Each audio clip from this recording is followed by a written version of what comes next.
Subscribe करें अपना YouTube channel Jain medicine points को और बेल आइकन दबाएं लेटेस्ट नोटिफिकेशन पाने के लिए।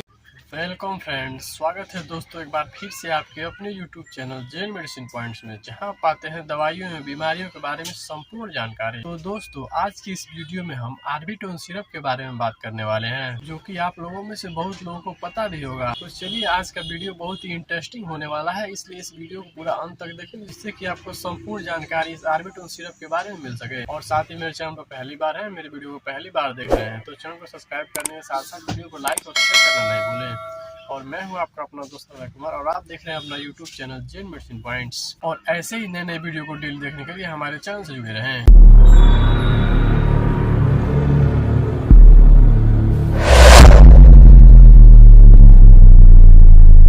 तो चलिए हम बात कर रहे थे आर्बिटोन सिरप के बारे में। यह क्या है और कैसे काम करती है और इसमें क्या क्या कंटेंट मिला होता है। तो आर्बिटोन सिरप में आपको iron, folic acid, vitamin B12 और विटामिन C होता है, जो कि आपके स्वास्थ्य के लिए बहुत ही अच्छा होता है। तो चलिए अब हम जान लेते हैं कि यह मार्केट में आपको कितने रुपए में मिल जाती है। तो जैसा कि आप लोगों को पता है कि यह मेडले कंपनी द्वारा बनाई जाती है और यह आपको 200 ml की पैकेजिंग में आती है, जिसकी MRP लगभग 200 रुपए के आसपास होती है। और यह 200 रुपए के आसपास में किसी मेडिकल शॉप पर बहुत ही आसानी से मिल जाती है। तो चलिए अब हम जान लेते हैं इसकी यूजेस के बारे में कि क्या क्या इसकी यूजेस होती है। तो यदि किसी व्यक्ति को बहुत ही वीकनेस फील हो रही हो या फिर उसके अंदर हीमोग्लोबिन की कमी हुई हो तो उसको भी यह सिरप दिया जा सकता है, उनके लिए बहुत ही अच्छा माना जाता है। और यदि किसी व्यक्ति को एनीमिया हुआ हो, जिसमें रेड ब्लड कॉर्पसल्स की कमी हो गई हो, तो उन लोगों में भी यह बहुत ही अच्छा कार्य करती है। और यदि किसी व्यक्ति में कहीं कट जाने पर या चोट लगने पर उनमें ब्लड का ज्यादा सिक्रेशन हो जाता है, तो उन लोगों के लिए भी यह आर्बिटोन सिरप सबसे अच्छा माना जाता है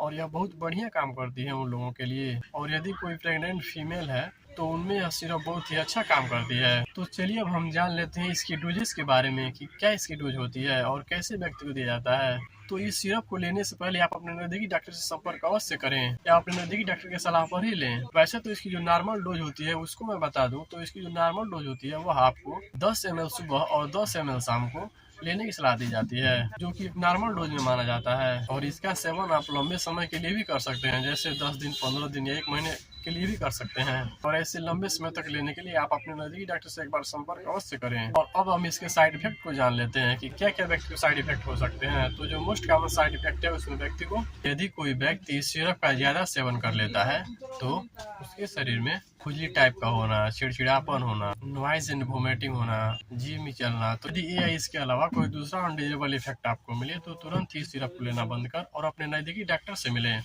जिससे कि आपको प्रॉपर ट्रीटमेंट दिया जा सके। और एक बात और बता दूं दोस्तों कि यदि किसी व्यक्ति को शुगर हुआ है और उनके अंदर भी हीमोग्लोबिन की कमी हो गई है तो उन्हें यह सिरप नहीं दिया जाता है, क्योंकि इसमें शुगर की मात्रा होती है, उन्हें कुछ नुकसान पहुंचा सकती है। उन्हें शुगर फ्री सिरप ही देना होता है जिसमें शुगर की मात्रा नहीं हो। तो दोस्तों ये कंप्लीट जानकारी थी आर्बिटोन सिरप के बारे में। उम्मीद करता हूँ कि हमारी वीडियो आपके सभी डाउट्स को क्लियर कर पाई होगी। और ऐसे ही नए नए वीडियो को डेली देखने के लिए हमारे चैनल से जुड़े रहें। मिलते हैं अगले वीडियो में एक नए टॉपिक के साथ, तब तक के लिए जय हिंद, वंदे मातरम।